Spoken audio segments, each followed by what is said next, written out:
Of the things that's really useful to me about programming a lot is that every day I face some facts about embodied, uh, I don't want to call it cognition, but something analogous to cognition.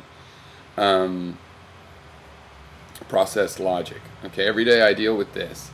And it reminds me that anything you want to think takes time.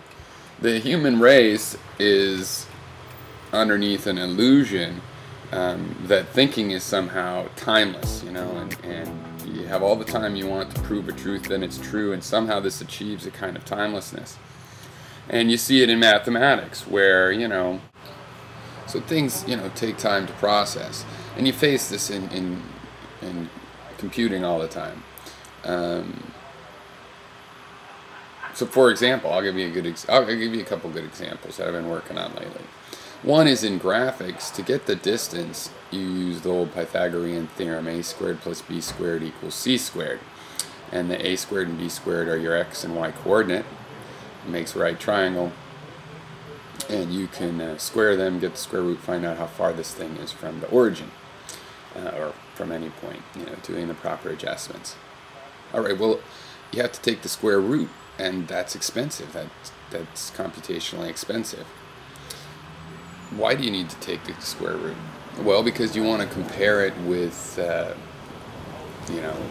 some other number. Hey, is this 25 pixels away? I'm going to highlight or something in that situation. But you don't have to do the square root, because you can take the number you're comparing to and square that instead. Multiplying a number times itself, that's computationally much cheaper than finding a square root. You might not know this, but there is no way to find a square root just to calculate it. You have to algorithmically kind of zero in. It's a limit, and basically you keep trying. You square the number, you try, and you have a way just to incrementally get closer until you finally have it close enough. Whereas you can get a number times a number just right away by computing it. So it makes you rethink sometimes. It's realized it's like, well, instead of comparing this number square rooted to 25, I will compare the number squared, which is easier to get, to the distance I want to check it against squared. Exact same answer, but very different efficiency-wise. So another thing along these lines that affects human beings. So another thing that affects human thinking that you encounter in programming is when it becomes to the point that you have to worry about if your thinking or your programming is inefficient. Generally, once you get rid of the gross unnecessary inefficiencies, you'll get to a balancing point where you can either spend memory, in this kind of resource, or you can spend the processing power, that sort of resource. So, for example, right now I have my own little project. I'm making a little color palette. All right, so and the colors are drawn in little circles in the little palette area.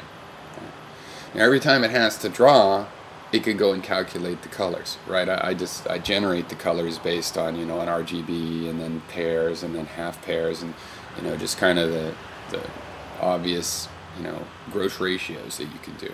And then run through generating it.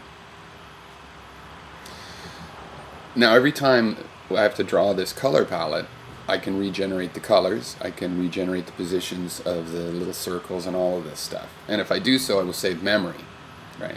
But it'll be slower. If I spend the memory the first time I calculate it, then every time I come through later, I just look at what I've already generated. That's going to be much faster, and this is a frequent trade-off. And what's really sublime and wonderful about this is that when you have to solve these kinds of problems all the time, you start to realize, well, not only is it a trade-off, but there's some sort of weird sublime connection between data structures. Just storing it as data won't make it faster. You could spend a lot of time looking through the data. So that data structure, in order to replace coding, has to be structured well, and structured in a way that the code that'll still be running can index down really quickly and efficiently. So you design your data structures. And over time, I have found that